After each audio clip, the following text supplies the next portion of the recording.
Hey guys, thought this would be a fun video to make. Basically, I'm going to go over the 5 fiction books that had a profound impact on me, like forever changed me. So I'm just going to go over them in order of when I read them. For those of you who know, like I tend to read almost entirely nonfiction books, so it was a lot easier to come up with my top 5 fiction books. So the first book, I don't have it with me, is Ishmael, and I'll put in the description. I'll put a link to all these books. Um, so kind of a funny story. In 8th grade, we were like split off into different reading groups of like 2 to 3 people per group, and they put me in the group with the smartest girl, and she read like 200 pages a week, and I was like, fuck my life. Like, I had to read 200 pages a week when other people were reading probably like 50 pages a week. So yeah, that was Cassie Taylor. Thanks a lot, Cassie Taylor. Um, but actually, kind of the silver lining of that was one of the books that our group ended up reading that I probably would have never read otherwise was this book, Ishmael. So thank you, Cassie Taylor. But basically, it's a story about a gorilla that telepathically is communicating to a human, and like the whole book is pretty much just conversation between these two. And it's like very philosophical and talks a lot about civilization, mankind. Where is it headed? Is it sustainable? Are we kind of like destroying the earth and killing all the animals and that sort of thing? Um, I think that's kind of like the main premise of the book, but really what I took away from it when I was in 8th grade was like, and it totally blew my mind, was kind of this idea of like you can be in the midst of culture and not be aware of things that you kind of take for granted. I guess the way that I like to think of it is the fish may not be aware that water exists because water is such a constant part of its experience. So that was kind of the big idea I took away from Ishmael, was that wow, what are these things that I take for granted based on the culture that I'm living in? And maybe how can I kind of get myself out of that? How can I think outside the box? Okay, so my second fiction book that forever changed me, I have it with me. It's Ender's Shadow. Um, this is probably like the least spiritual, philosophical book of the bunch.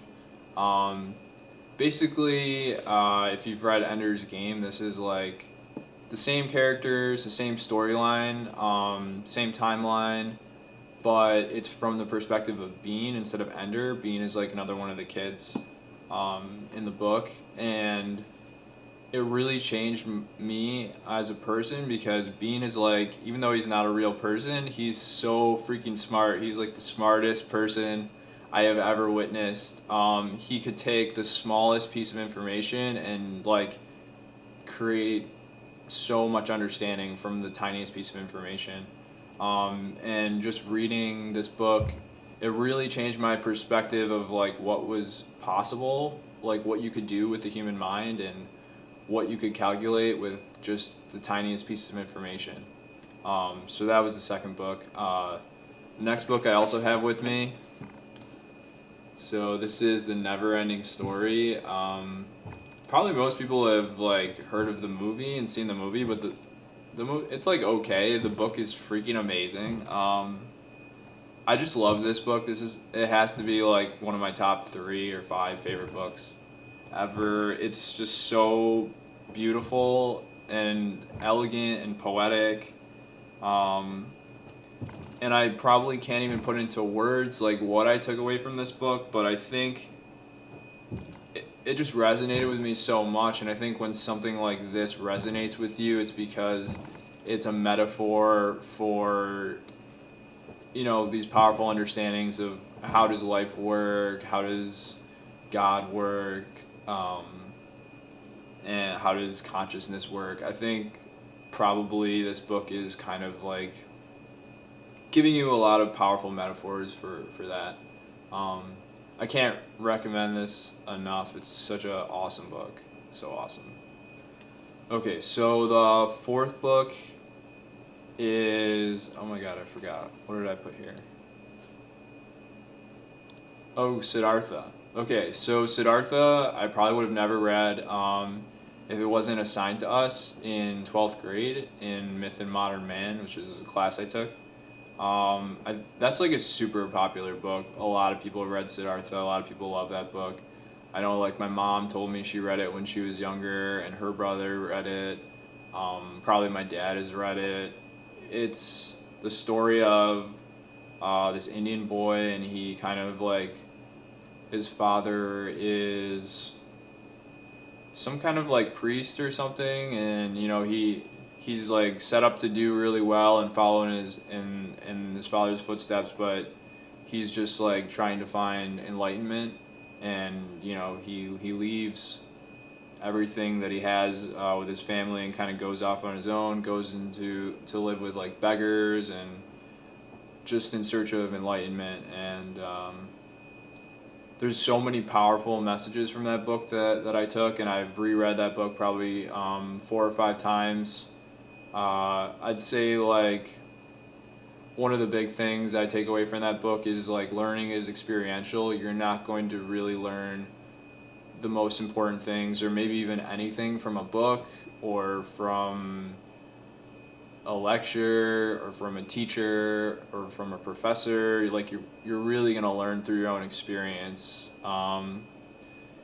And also later on, I kind of like one of the messages of the book. I didn't figure out in 12th grade, but I figured it out later, which is kind of the limitations of rationality. Um, yeah, just the limitations of kind of black and white thinking. Um, which brings us to the final book. So the final book, I don't have it with me because I gave it to my mom, and I'm pretty sure she completely hated it.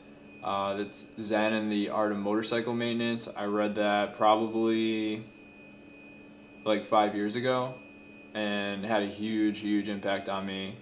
Um, the basic idea of that book is that, yeah, it's kind of like the limitations of rationality, the limitations of scientific thought, limitations of black and white thinking, and going back to the first book that I talked about in this video, Ishmael, to me, that's kind of like one of these things that in our culture, in our society, is ingrained in us, and it's nice to be able to step out of that way of thinking, step out and say, whoa, wait a second, maybe there's like other ways to analyze things besides scientifically and besides with rationality, and maybe there are some glaring holes and issues with that. And yeah, as a result of reading that book, my life was never the same, and I can't recommend it enough. Although, if you're like my mom, you may find the book extremely boring and may want to burn it and never read it. But I recommend it for anyone who is interested, maybe in like spirituality or trying to understand, what are kind of the limits of rationality.